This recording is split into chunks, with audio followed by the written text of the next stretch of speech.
Tapos bawang sibuyas. Sige pa. Okay na po yan. Pwede na yan. Masarap. Yan. May luya. Opo. May do yan. All in one na yan. Kasi yung lemongrass. Langsa. Ano yung lemongrass kaya Kapampangan? Ano yun? Sale. Sale. Lagay tayo ng patis. Yan. Tanglad. Yan. Lagay na po lahat yan. Pwede na. Yan, no? Ilalagay na po yung ano. Ito po yung, pagka daw po mabango yung ginigisa nyo, sinungaling yung nasa likod nyo, hindi kayo. Ayan, lagay nyo na po. Yan po yung ano, alap na isda. Yan, yun. So, tubig. Oh. Pap. Ayan, lagyan natin ng tubig. Sobrang lakas na rigas ko eh, kaya, yan. Yan po.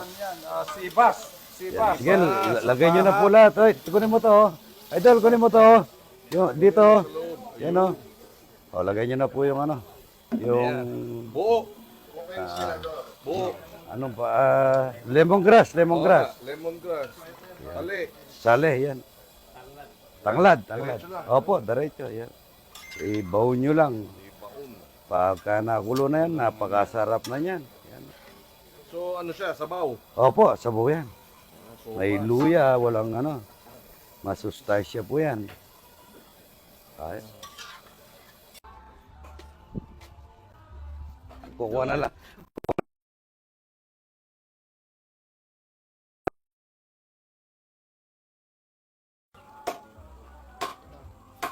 Papapasubo ka sa sabaw na yan.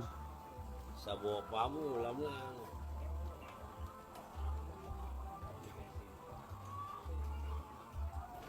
Wow, sarap. Sabaw pala. Nakapumura. Iba. Iba niya. Oy, mag-ready na kayo. Pagsantok na kayo ka rin.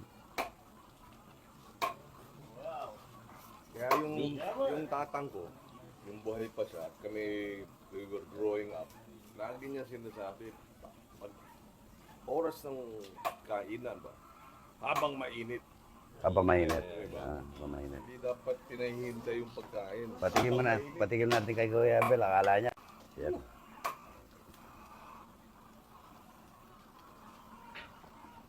Yaman natin.